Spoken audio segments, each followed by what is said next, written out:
Boa noite, caros ouvintes. E que noite, né? Boa noite, caros ouvintes. Estamos começando nessa quarta-feira, 24 de dezembro de 2025. Em nome do Pai, do Filho e do Espírito Santo. Amém. O programa Kairos Tempo de Graça, de número 995. Eu sou Paulo Miziara e ficaremos juntos até as 9h30 da noite, nos 1.600 kHz AM da Rádio 9 de Julho. Nos trabalhos técnicos, meu grande amigo Michel Silva. E quero demais agradecer à Paróquia Nossa Senhora do Brasil por manter esse nosso programa no ar.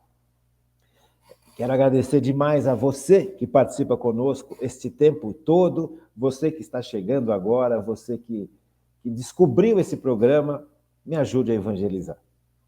Me ajude a chegar aonde eu não consigo chegar. O nosso programa trabalha sobre o Catecismo da Igreja Católica. Estamos fazendo um resumo do estudo do Catecismo da Igreja Católica, porque o programa mudou de horário.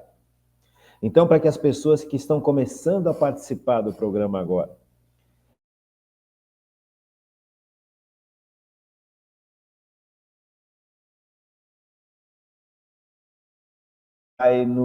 esse resumo ele vai nos trazer pontos muito importantes que nós já estudamos e que já estão gravados nos nossos programas antigos. Então, é uma forma elegante, bonita e importante de recordarmos os pontos mais importantes que nós já nos debruçamos. Terminado o estudo do Catecismo da Igreja Católica, nós iremos começar a estudar a história da Igreja. Então, esse resumo serve tanto para quem está chegando, quanto para quem já participou durante muito tempo. Porque aí nós poderemos chegar na história da Igreja com a mente bem preparada, lembrando realmente os pontos mais importantes, e aí você compreende a maravilha que Deus fez em favor da humanidade ao instituir a Igreja Católica. Mas hoje é uma noite muito especial. Hoje é a noite de Natal, 24 de dezembro. Então, é com muita alegria que eu faço esse programa, é com muita alegria que nós, nesse mês de dezembro, fizemos e estamos fazendo toda uma preparação justamente para essa noite. Esse mês inteiro de dezembro, nós fomos olhando várias facetas do nascimento de Jesus. Olhamos e continuaremos vendo um pouquinho mais o que o Antigo Testamento nos revelou como profecia da chegada deste menino, deste Deus que se faz homem e que está deitado numa manjedoura. Hoje, os nossos presépios têm Jesus deitado na manjedoura. Que lindo, né? Que bonito. E essa preparação, eu acho que foi uma preparação importante, porque nós colocamos o foco naquele que deve reinar nas nossas vidas, que é Jesus Cristo.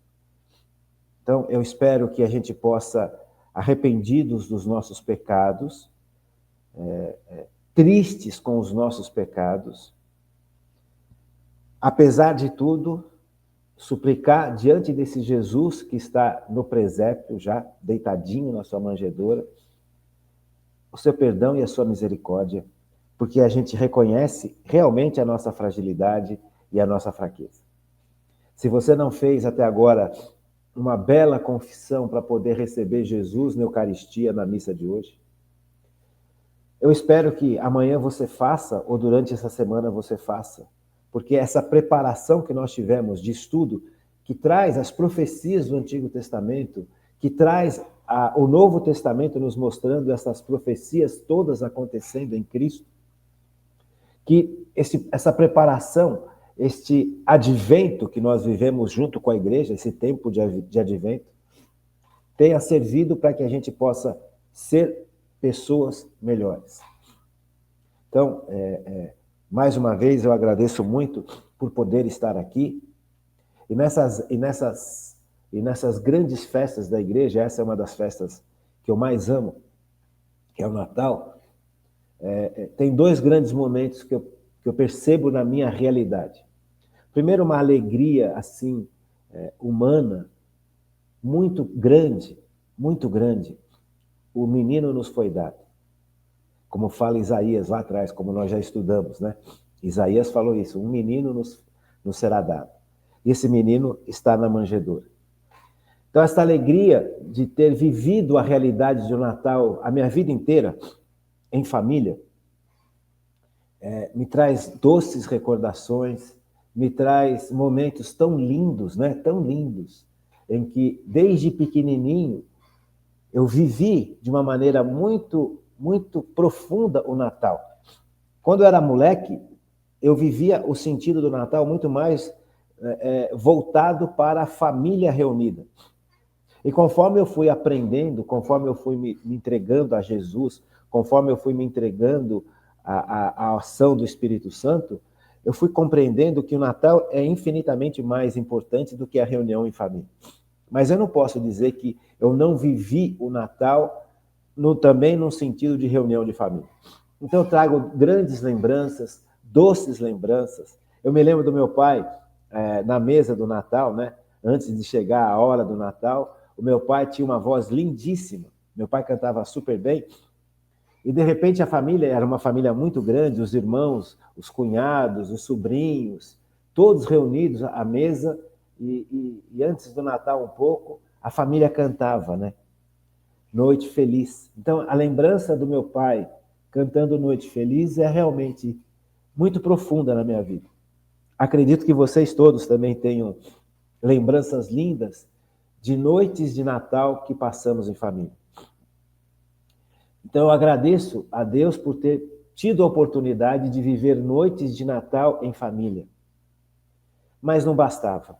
Não bastava. Era necessário que nós pudéssemos crescer na nossa relação com Deus. Quando eu perdi meu pai, e hoje eu vejo que aquela multidão de pessoas que participavam, né, dessa noite tão linda, praticamente todos morreram. Os sobrinhos, cada um foi para o seu canto, os irmãos do meu pai, sobrou só uma, tia Sônia, o resto tudo morreu.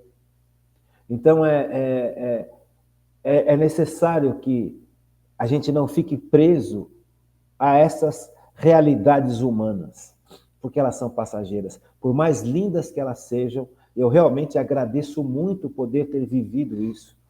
Toda vez que eu falo sobre esse tema, eu me emociono até as lágrimas, estou me segurando para não chorar, porque realmente é lindo você ver e ter vivido essa realidade de Natal como eu vivi, talvez como muitos de vocês também viveram.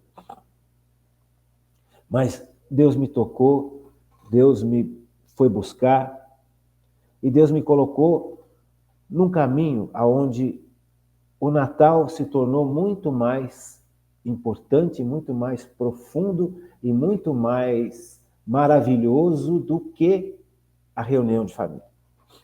Realmente é uma transformação imensa. Hoje eu entendo o Natal, compreendo o Natal e tentei passar alguma coisa da grandeza do Natal durante esse mês todo. Não sei se nós conseguimos, mas acho que é importante essa constatação, que é necessário que a gente possa ser movido por Deus. Por mais lindo que tenham sido os meus natais anteriores lá com a minha família antiga, com os meus pais, quando eu era pequeno, por mais brilhante, por mais luminoso, porque era brilhante, a família reunida, era gostoso, uma família muito grande. E, de repente, aqueles homens sérios, porque meu pai era um homem muito sério, o irmão do meu pai era mais sério ainda, então era uma família com costumes, como que eu posso falar? Não assim de grandes conversas, grandes farras, grandes brincadeiras, não, eram pessoas circunspectas, pessoas cheias de responsabilidades, carregavam pesos imensos nas costas, porque a família era muito grande, os irmãos viviam em comunidade, então, para cuidar de tudo isso, e cuidar da empresa, e cuidar dos filhos, e cuidar dos netos, e cuidar dos sobrinhos, aqueles homens e mulheres da minha família, dos meus parentes, meu pai, meus tios, minha mãe, minhas tias, minha avó. Então, aquele povo todo era um povo de muito trabalho, de muita dedicação, de muita seriedade. Um povo circunspecto, realmente. Não tinha grandes brincadeiras, não se falava palavrão. Então, realmente era um mundo diferente em que eu cresci. E chegava na noite de Natal, aquelas pessoas tão sérias, tão cantavam, sabe? Cantavam para Jesus, cantavam com coração. Eu percebia que naquela noite tinha alguma coisa diferente. Aquela noite tinha um significado muito grande para todas aquelas pessoas da minha família. Todas. Todas se sentiam acolhidas, se sentiam tocadas, sabe? Realmente era algo palpável. Mas mesmo isso era muito pouco. Então é necessário que a gente deixe Cristo de guiar a vida da gente. É necessário que a gente deixe Cristo abrir os nossos horizontes. Esse Cristo que está na manjedoura. Então, você descobrir todo esse itinerário que nós estudamos ao longo desse mês em relação à preparação para o Natal e também em relação ao resumo que nós estamos fazendo dos pontos importantes, porque esses dias anteriores nós já estamos estudando a justificação que Jesus traz, a graça, a salvação. São temas que nós estamos estudando no nosso resumo. Não é coincidência, é providência. Então, essa realidade de estudo, tanto da preparação do Natal quanto dos nossos resumos, dos pontos importantes, fazem com que a gente perceba que o Natal é muito mais que uma festa. O Natal é algo que ultrapassa, de certa forma, aquilo que as pessoas estão acostumadas. Volto a falar, eu tive uma relação com o Natal desde pequeno muito linda, muito, muito linda. Sou uma pessoa... Dá licença, deixa suar o nariz. Eu fui e sou uma pessoa extremamente privilegiada porque fui criado numa família católica. Mas mesmo assim, algo muito mais profundo foi sendo revelado ao longo do tempo para mim em relação ao Natal.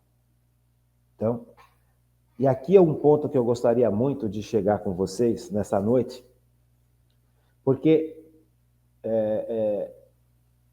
de certa forma, vai coroar aquilo que nós já estamos nos preparando. Diz Isaías, profeta Isaías, que nós vimos tanto. Isaías, ele nos acompanhou esses dias de preparação, né? Não sei se você reparou, quantos trechos de Isaías que nós estudamos, quantos trechos de Isaías mostram essa relação deste homem com Deus. A misericórdia e a providência de Deus agindo na vida de Isaías, a ponto de Isaías profetizar grandes fatos que realmente vieram a se concretizar em Jesus Cristo. É uma insanidade você pensar quanta gente não acredita em Jesus até hoje, sendo que você tem o Antigo Testamento inteiro e trechos desse Antigo Testamento de forma claríssima, apontando para Jesus como Messias. Então, realmente, a dádiva que nós temos de poder aceitar Jesus na vida da gente é imensa. Esse é o primeiro ponto que eu quero conversar com você nessa noite. Nós tivemos e temos, não por nossos méritos, porque tem muita gente da minha família que participava dessas festas de Natal, de parentes que não tem mais relação com Jesus Cristo como Senhor e Salvador. É uma pena. Muitos sobrinhos, muitos primos, pessoas próximas, não têm mais essa relação com Jesus, não olham tanto para Jesus como o Salvador do universo. Sabe, e nós estamos aqui. Pouquinhos, somos poucos, não somos brilhantes, não somos assim muito inteligentes, somos pequenos. Talvez seja essa uma das grandes possibilidades de aceitar Jesus, a humildade, a pequenez. Então, ser pequeno é justamente isso, é você se colocar diante desse mistério que foi sendo revelado ao longo do Antigo Testamento, com o coração ardendo, com o coração humilde, com o coração pequeno, com o coração que muitas vezes a nossa inteligência não consegue abranger o mistério. Por que mistério? O mistério na igreja, o mistério na religião católica, não é algo escondido, é algo que é tão grande, mas tão grande que a gente não consegue abarcar tudo. E mesmo assim, não conseguindo entender tudo, a gente aceita. A gente aceita movido pela virtude da fé, que vem do alto. Apesar dos meus pecados, apesar dos seus pecados, nós nos abrimos a essa outra maravilha que Deus faz em nosso favor, a virtude da fé. E pela fé, apesar de não compreender perfeitamente tudo, nós fomos, durante esse mês, vendo um monte de passagens do Antigo Testamento que nos apontavam para esse Cristo que está deitado nessa manjedoura. Então, esse trecho de Isaías, capítulo 9, versículo 1 e 2, ele é muito importante. O povo que andava nas trevas viu uma grande luz. Veja, olha, desculpa, eu fico muito emocionado com esses temas de Natal, de Páscoa, de finados. Então, são momentos em que realmente eu me acho indigno, sabe, diante de tanta misericórdia, de tanto amor. Eu olho para essa luz e percebo as trevas que ainda estão dentro de mim. Então, esse é o outro ponto que eu estava falando para você no começo do programa. Primeiro, a lembrança, e depois da lembrança dessas festas maravilhosas que eu, graças a Deus, tive a oportunidade de viver, de Natal, a alegria de estar com a família, eu tenho agora a tristeza de perceber em mim o pecado. Sabe, perceber que ainda tem áreas na minha vida em que Cristo não está reinando de forma perfeita. Ainda, aos meus 64 anos de idade, ainda tem momentos e realidades interiores que eu já não dei ainda o espaço suficiente para o Espírito Santo trazer isso que Isaías está falando. Em muitas áreas da minha vida, o Espírito Santo já trouxe luz para essas áreas escuras de trevas. Muitas. Então, também agradeço a Deus por tanta cura, por tanto trabalho de santificação que aconteceu dentro de mim. Mas, independente desse trabalho, eu percebo que ainda existe muitas áreas que precisam ser curadas. Porque é o que fala Isaías. Veja, o povo andava nas trevas, viu uma grande luz. Sobre aqueles que habitavam uma região tenebrosa, resplandeceu uma luz.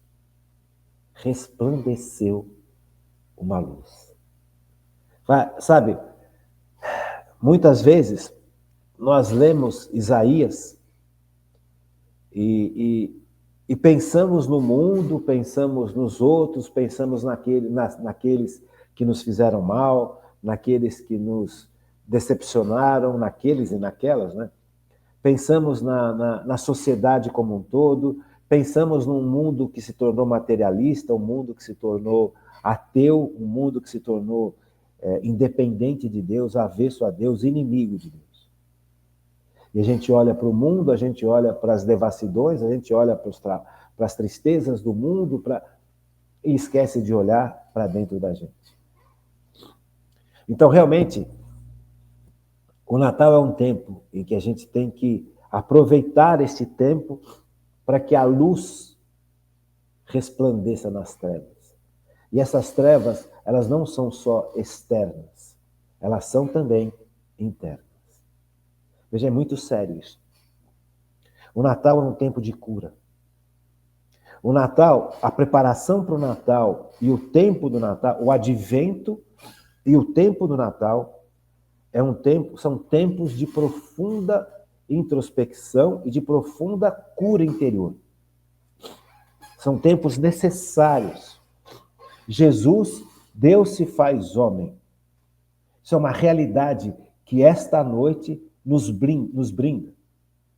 Iremos brindar o nascimento de Cristo. Iremos brindar aquele que nos cura, aquele que nos salva, aquele que nos tira das trevas do pecado.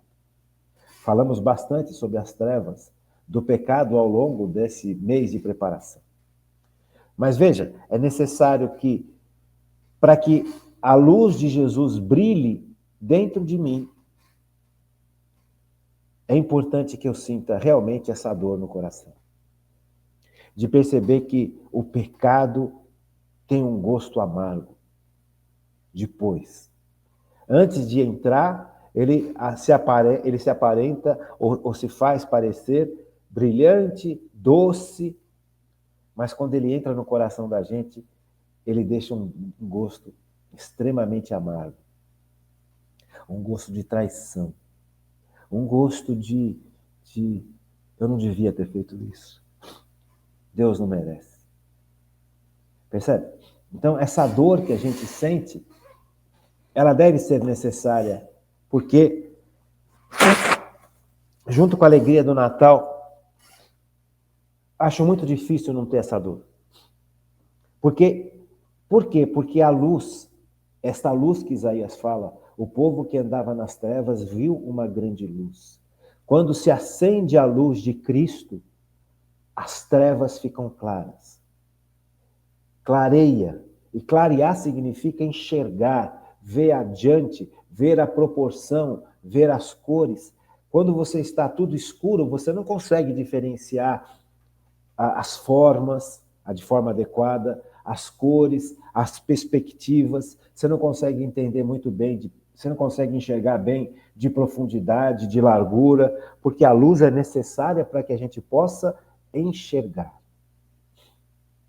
Eu acho muito difícil alguém pegar um papel de cor preta e um papel de cor azul marinho à noite e dizer claramente, estou enxergando, este papel preto é preto e esse papel azul marinho é azul marinho. Muitas vezes a gente não consegue nem enxergar um papel preto e um papel mais claro. Porque você não tem o efeito da luz que me permite diferenciar cores. Cores, inclusive, próximas. E a mesma coisa dentro da gente. Quantas coisas escondidinhas ainda estão aqui? Quantos pecados de estimação que a gente não quer abrir mão de jeito nenhum. Então, quando acende a luz, é o que fala Isaías, o povo andava nas trevas e viu uma grande luz. Então, ao mesmo tempo em que nós somos mergulhados pela fé nesse mistério imenso de um Deus que é misericórdia, de um Deus que é perdão, de um Deus que se faz presente, de um Deus que revela a face verdadeira do Pai, de um Deus que nos derrama o Espírito Santo, ou seja, é um Deus, Jesus é Deus que traz essa luz, porque Ele é esta luz. Ele não é que Ele traz uma lanterna, Ele é este facho de luz. Ele é esta luz que ilumina as trevas. Então, a esperança renasce, a alegria renasce, porque essa luz é capaz de fazer com que eu enxergue. E quando eu enxergo, eu percebo coisas que me trazem dor. Eu percebo que eu ainda não estou santo, como eu deveria estar santo. Então, não adianta a gente fugir dessas verdades indo para as festas, comendo, bebendo. Volto a falar das festas em família, né? Essa dor que chega conosco quando nós estamos em contato com essa luz que Isaías fala. Essa luz está presente, essa luz nasceu. Essa luz se tornou carne. A palavra de Deus se tornou carne. Está deitadinho no presépio. No seu presépio, hoje, Jesus está deitadinho. Daqui um pouquinho nós iremos para a missa do Galo, para a missa de Natal. E Jesus vai realmente, a igreja, na sua liturgia, nos traz essa grandeza. Jesus nasce hoje. E com ele vem a luz. E é inevitável que, junto com a luz, não venha também a dor de ter percebido as trevas na minha vida. Por isso que é necessário ter momentos durante essa noite, de silêncio. Durante essa noite, de oração. Porque, veja, Isaías falou isso 700 anos antes de Cristo. O povo andava nas trevas e viu uma grande luz sobre aqueles que habitavam numa região tenebrosa. Resplandeceu uma luz. Percebe? Isaías 9:1. Então, gente, junto com essa noite de Natal, em que a gente brinca com todo mundo, em casa, conversa, canta, ri, toma um bom vinho, faz a ceia de Natal, mas é necessário que a gente não fuja dessa dor de perceber que há trevas que precisam ser iluminadas dentro de nós. Que essas trevas realmente deixem de nos dominar. Deixe de nos dominar. Porque talvez muito dessas trevas estão aí porque nós não deixamos a luz de Cristo chegar.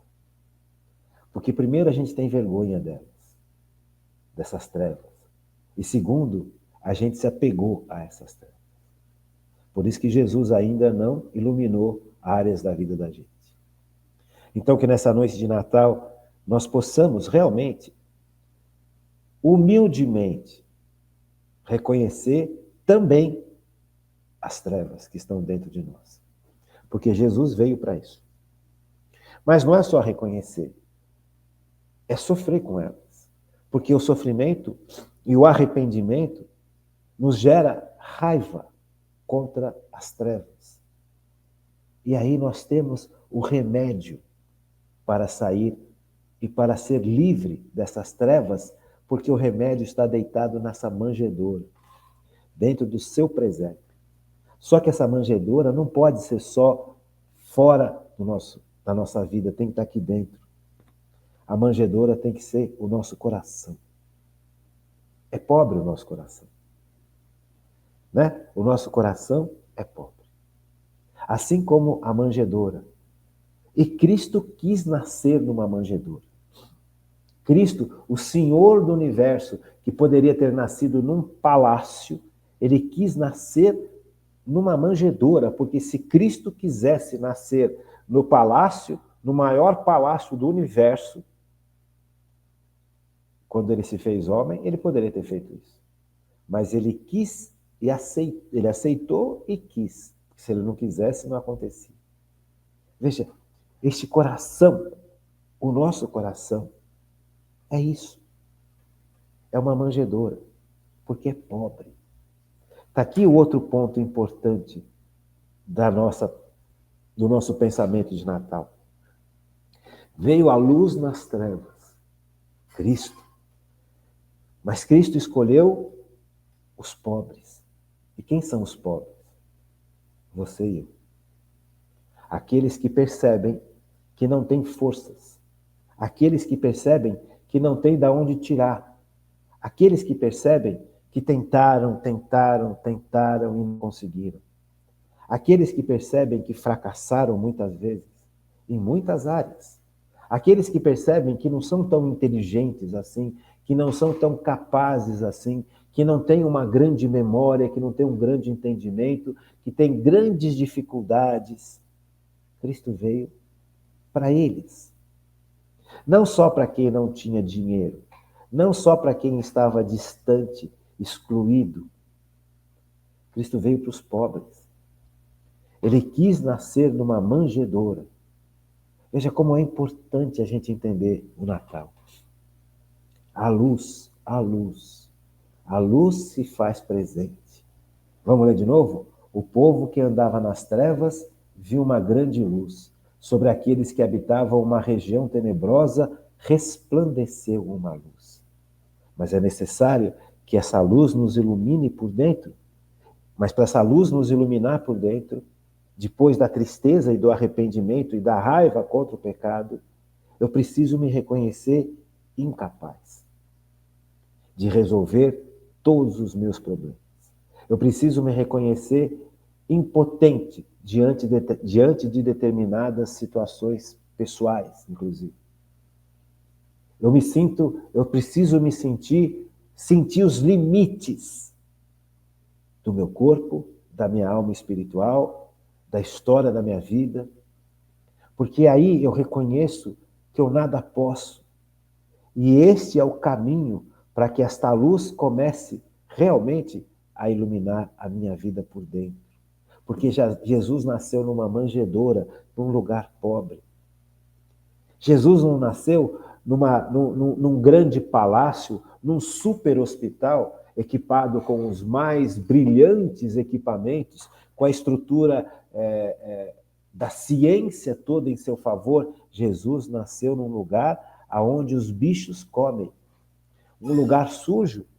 Sujo porque os bichos comem e o que eles não usam para si, eles jogam fora. O que muita gente hoje usa como para melhorar a terra, que é o esterco, Jesus nasceu num ambiente de sujeira. Jesus poderia ter sido morto por uma infecção, porque Jesus não era um bonequinho. Jesus nasceu realmente de forma luminosa e milagrosa. Preservou a virgindade da Virgem Maria, sabe? Acalentou o coração angustiado de São José, porque São José não podia oferecer para o menino que estava nascendo uma condição melhor. E qual pai que diante do sofrimento do seu filhinho recém-nascido não se condói, não se sente fracassado? Veja, não tinha acesso à medicação, não tinha acesso a um lugar limpo, pelo menos, não tinha acesso a nada. Não conseguiam encontrar, São José não conseguiu encontrar um lugar minimamente adequado para que o Filho de Deus nascesse. Imagine a dor do coração de São José. Percebe? Mas Jesus fez isso para quê? Jesus podia ter feito milagres, porque Jesus nos traz a vida dos milagres de Deus. Mas Jesus quis nascer num coração pobre, num lugar pobre, para mostrar para a gente que nesse lugar pobre, muitas vezes sujo, muitas vezes infectado, muitas vezes sem condições, é lá que ele quer nascer. Isso não cabe na nossa inteligência, isso não cabe no nosso mundo ultra-racionalista. Mas Jesus está muito além da nossa inteligência. Ele não vai contra a nossa inteligência. Ele ultrapassa a nossa inteligência. Então, quando a gente olha a noite de Natal, em que a luz se fez presente, porque era noite, vamos falar um pouquinho mais sobre isso, amanhã e depois, importante, gente, a noite de Natal. Mas hoje eu quero, com você, enfatizar alguns pontos. Essa noite de Natal, Jesus aceitou nascer nesse lugar sujo, nesse lugar contaminado, nesse lugar, eu não gosto dessa palavra, que não cheirava bem. As coisas, quando não estão arrumadas, quando não estão ordenadas, quando estão sem serem limpas, sem serem desinfectadas, cria bicho, sabe? Cria doença. Jesus quis nascer aí. Que contrassenso, né? Você olha para o mundo de hoje, esses grandes líderes, esses grandes homens e mulheres que vivem numa opulência. Por que Jesus não quis isso? Ele tinha direito? Claro que tinha, ele é o Senhor do universo, ele que criou tudo. Ele que criou e mantém na existência, junto com o Pai e com o Espírito Santo, tudo o que existe. E tudo que ainda vai vir a existir, toda a inteligência que o homem recebeu de Deus. Toda a capacidade tecnológica que o homem desenvolveu porque Deus assim o quis e Deus assim o permitiu. Jesus poderia ter tido o direito, como Rei dos Reis, Senhor dos Senhores, nascer num palácio. Mas aí nós, que descobrimos a nossa pequenez, não teríamos acesso a esse Jesus. Então, Jesus estaria restrito a um grupo. Jesus estaria restrito a uma elite, seja ela qual for. Uma elite de pensadores, uma elite de governantes, uma elite de pessoas ricas, uma elite de imperadores, uma elite de senadores, uma elite de juízes, porque era o universo deles daquela época. Não. Jesus escolheu o quê? Um lugar pobre, contaminado. Porque é aí que a luz tem que brilhar. Porque é o coração de todos nós. Então, essa realidade do Natal, ela nos traz a esperança, a virtude da esperança. Nascer numa manjedoura significa que Jesus está mostrando de forma claríssima: você e eu, apesar dos nossos pecados, enquanto estivermos vivos, temos chance, porque Jesus quis nascer numa manjedoura. Será que nós já vimos essa manjedoura como sendo cada um de nós? Será que nós vimos essa estrebaria aonde Jesus nasceu como sendo realmente cada um de nós? Ou será que a gente ainda está só olhando a figura?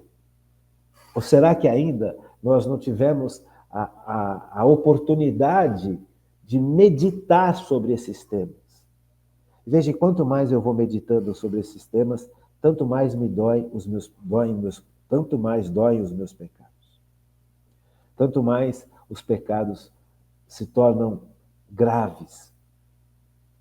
Porque na medida em que eu fui mergulhando no amor de Deus, eu fui descobrindo todas essas facetas. E mesmo assim, eu ainda estou reticente. Veja como é grave o pecado. Como é grave esta realidade do pecado que nós já estudamos também nesse nosso resumo. Estudamos há pouco tempo atrás, inclusive, estávamos falando sobre a realidade do pecado. Durante esse mês de dezembro nós falamos sobre isso. Durante esses anos todos em que nós estamos estudando o Catecismo da Igreja Católica, nós também mergulhamos fundo na realidade do pecado. Então, veja, aqui é um ponto que muitas vezes sério, né? E que se não fosse a misericórdia infinita de Deus, poderia nos levar para uma situação de angústia. Porque quanto mais a gente mergulha no amor de Deus, na luz de Deus, tanto mais ficam claras as nossas trevas. Tanto mais a sujeira dessa estrebaria que é o nosso coração, aonde Cristo quis vir nascer, dói.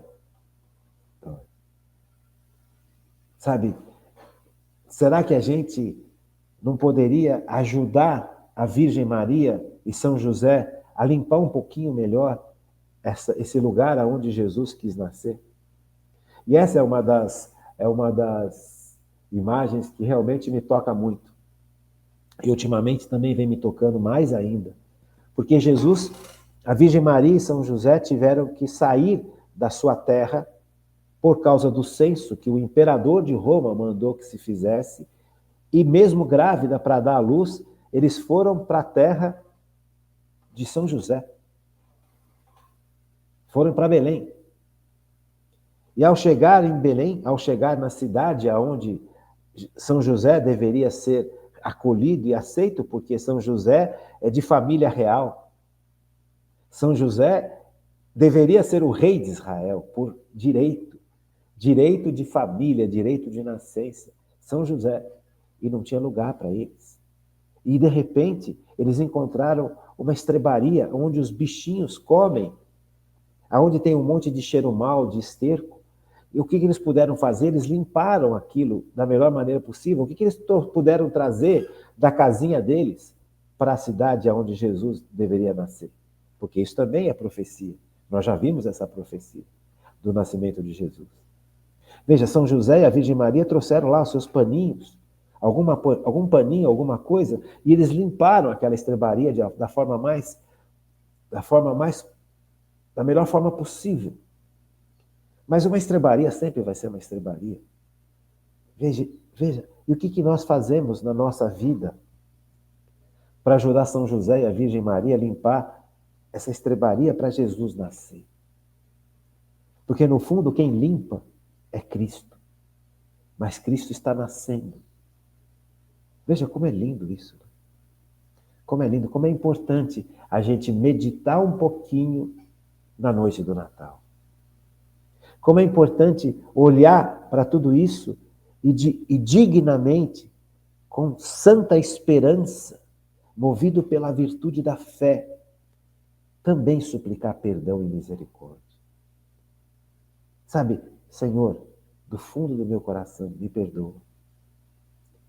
Eu reconheço que eu não preparei, junto com a Virgem Maria e São José, o lugar para você nascer dentro de mim.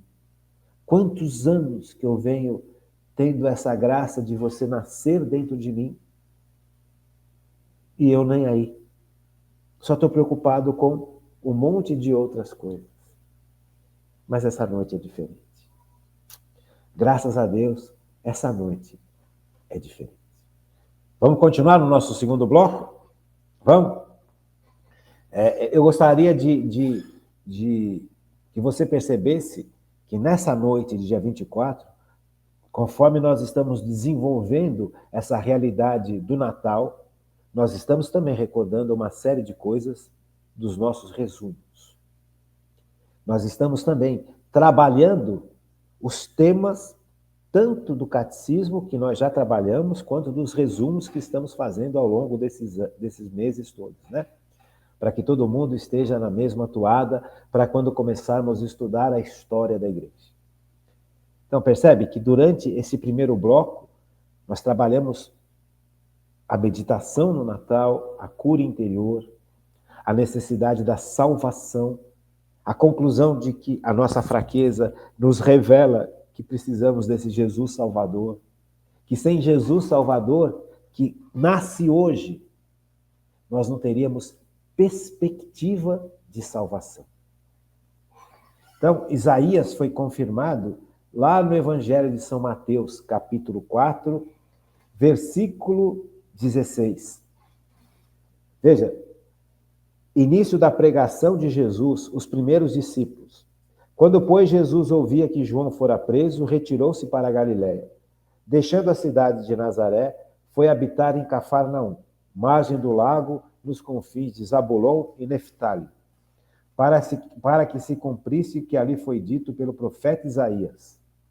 A terra de Zabulon e a de Neftali, região vizinha ao mar, a terra além do Jordão, a Galiléia dos gentios. Versículo 16. Este povo que jazia nas trevas viu resplandecer uma grande luz e surgiu uma aurora para que os que jaziam na região sombria da morte. Vamos ler de novo? Então, este povo que jazia nas trevas viu resplandecer uma grande luz. Veja, São Mateus aqui está nos colocando as palavras de Isaías, mostrando que em Cristo, realmente, a profecia lá do capítulo 9 de Isaías se concretiza. Porque Cristo não ficou só criança. Veja, vamos ler de novo? Este povo que jazia nas trevas viu resplandecer uma grande luz. E surgiu uma aurora para os que jaziam nas regiões sombrias da morte. Veja, será que eu me sinto realmente necessitado da salvação de Jesus? Será que realmente eu me sinto incomodado com os meus pecados? Será que realmente eu vivo para Cristo e para Deus? Veja, a luz tem que me mostrar isso. Jesus, quando ele chega, ele traz uma luz que ilumina tudo. Ilumina, inclusive, dentro da gente, como nós vimos no primeiro bloco. Agora eu sou capaz de enxergar e diferenciar o azul escuro do preto, do verde escuro, do cinza nas seus mais variados tons. Sou capaz de perceber do vermelho, o laranja, o amarelo, o roxo, o lilás, o rosa, o branco. Sou capaz de perceber que essas cores e esses tons e essas nuances todas estão dentro de mim. Porque eu começo a enxergar, eu não enxergo mais só com os olhos da carne, eu enxergo com a graça. Essa luz que Jesus traz. A sua luz como Deus, e Deus nos dá capacidade de enxergar também com a ação que Ele realiza em nosso favor, ao nos dar a capacidade de enxergar.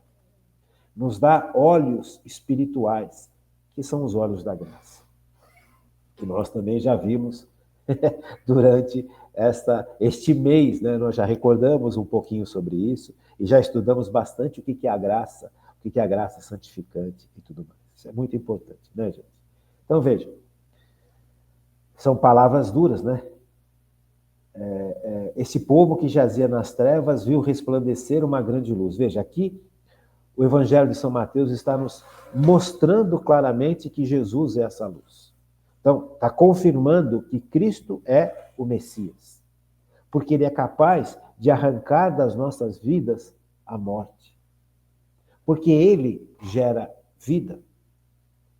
Eu vim, diz Jesus, para que você tenha vida e vida em abundância.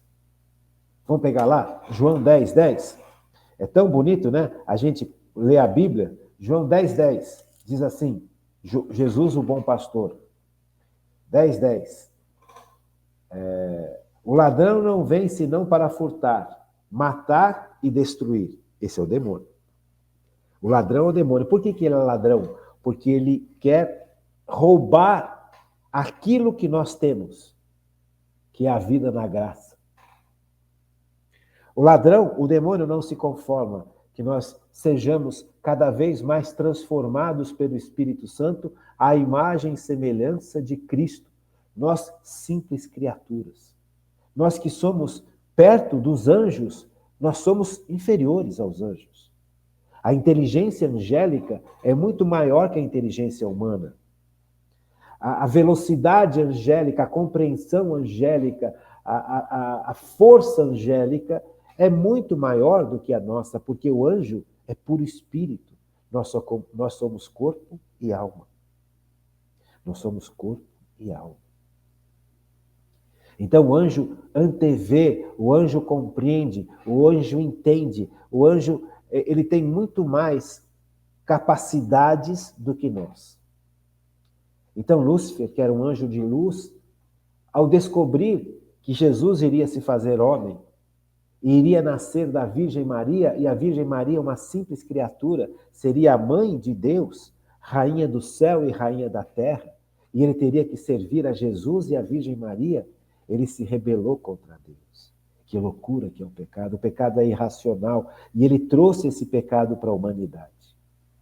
Ele vem e inocula na humanidade a morte, o ódio contra Deus, a independência de Deus, a desobediência a Deus, a desconfiança para com Deus. E Jesus vem para corrigir isso tudo e salvar a humanidade. Vem para alertar a humanidade: o pecado quer te matar. E você é livre, você pode escolher o pecado ou não. Mas se você escolheu o pecado e se arrependeu, eu posso te salvar, eu tenho poder para te salvar. Porque eu vim para que você tenha vida e vida em abundância. Veja, João 10, 10. O ladrão não vem senão para furtar, matar e destruir. Eu vim para que as ovelhas tenham vida e para que as tenham em abundância. Eu sou o bom pastor. O bom pastor expõe a sua vida pelas ovelhas. O mercenário, porém, que não é pastor e que não pertence, a quem não pertence as ovelhas, quando vê que o lobo vem vindo, abandona as ovelhas e foge. O lobo rouba e dispersa as ovelhas. Deu para entender, gente? Então, aqui o Natal tem que ser realmente brilhante. Porque nós reconhecemos o nosso pecado e nós reconhecemos que Deus é infinitamente maior que os nossos pecados. Nós reconhecemos que esse menininho, que esse nenê tão lindo que está deitado na manjedoura, é infinitamente mais poderoso que o demônio. Ele é o Criador, Ele é o Senhor da vida, Ele pode restaurar as nossas vidas, Ele pode refazer as nossas vidas. Ele não veio só para iluminar as trevas, ele veio para nos salvar das trevas. E essas trevas, elas estão externas e internas. Percebe? E Deus é infinitamente poderoso, poderoso para realizar esta obra. A afirmação dele é categórica. Eu vim para que as ovelhas tenham vida e para que as tenham em abundância. O pecado quer matar, ou seja, ele quer roubar, ele quer tirar a vida, mas a vida é Cristo. O pecado não tem acesso a Cristo. O pecado não tem força contra Cristo. Cristo venceu o pecado neste mundo. Cristo andou por esse mundo e resgatou a humanidade justamente aonde a humanidade não tinha como ser resgatada, em todos os sentidos, como nós já estudamos ao longo de muitos anos. Por isso a esperança, porque o pecado não tem acesso a Cristo. Cristo é o Senhor da vida. O pecado mata, só que a morte não segurou Jesus. Jesus quis passar pela morte para vencer a morte. E a morte não é só a morte física, é a morte do pecado, é a morte do egoísmo, é a morte da impureza, é todo tipo de morte. É a morte da doença, é a morte dos traumas, é a morte da revolta, da ira, da indiferença. E Jesus venceu todo tipo de morte e quer vencer a morte na vida da gente. Por isso a beleza do Natal. Porque ele se apresenta pequenininho, dependente da Virgem Maria e de São José, totalmente dependente e totalmente obediente, como nós já vimos também. Veja como é lindo o Natal, né? Então o Natal, ao mesmo tempo que ele é luz, e a gente tem os nossos momentos e deve ter os nossos momentos de arrependimento por causa da luz que chegou, mas nós não podemos ficar presos eternamente nos nossos erros, nos nossos pecados.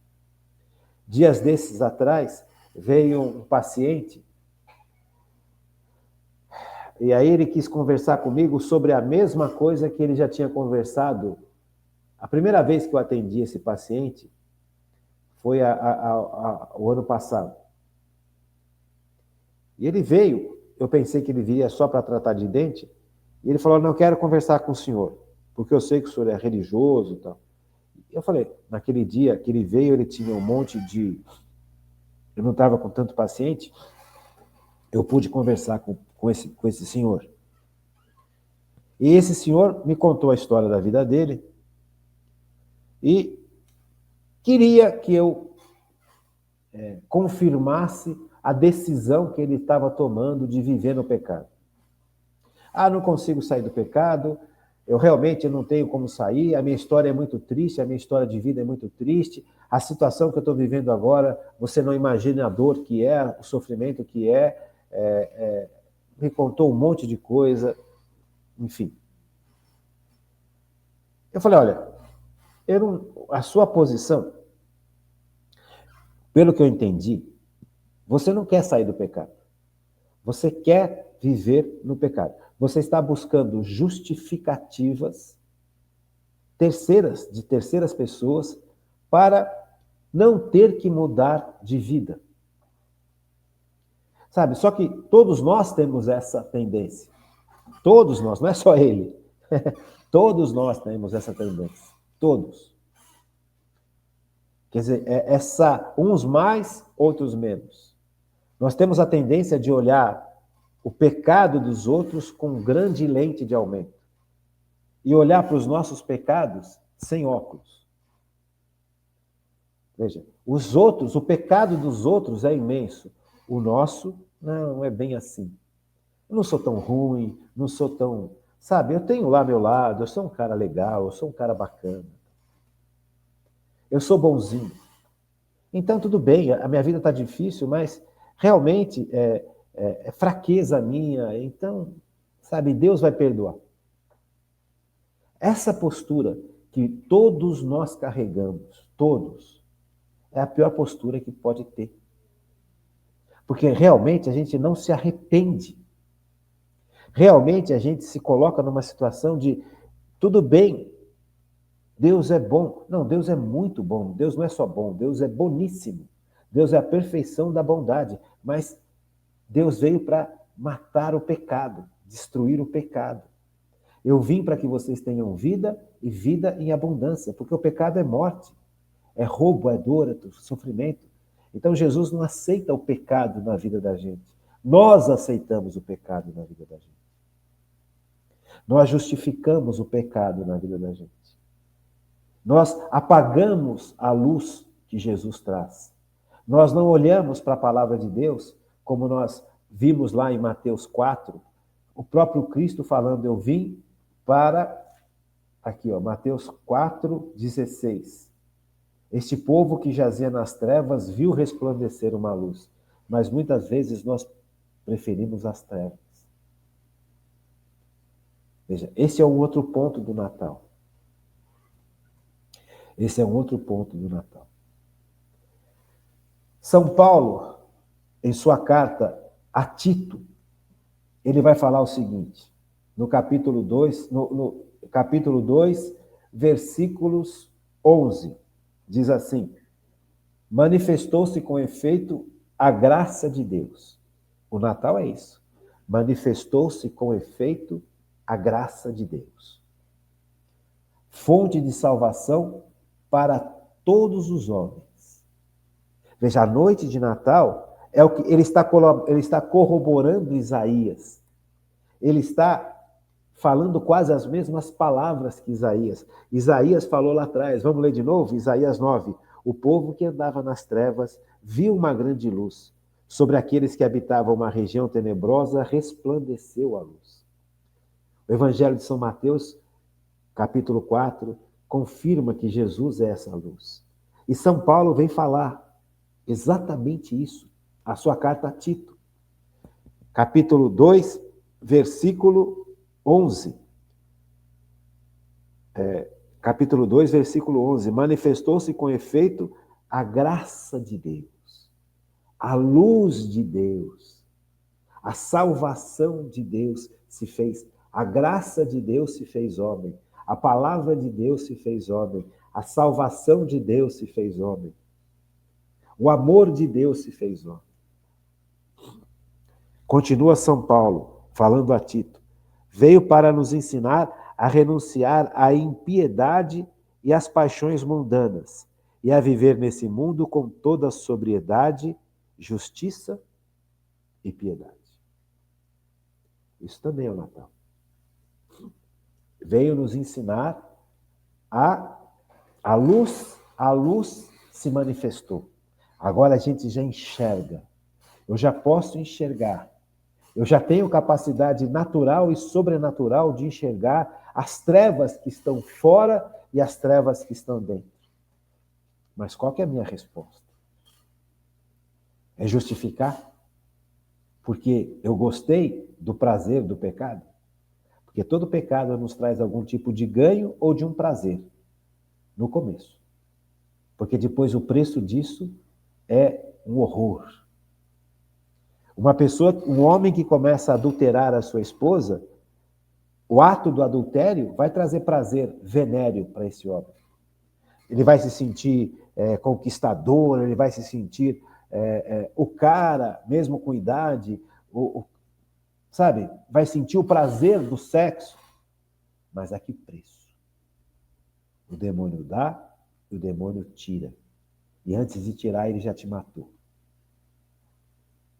Ele não quer só te matar, ele quer te matar e antes de matar, ele quer esfregar a nossa cara no chão e apontar para Deus e falar, olha aí, ó o seu filhinho, ó a sua filhinha. Então o Natal também, ele é uma resposta. Qual a nossa resposta?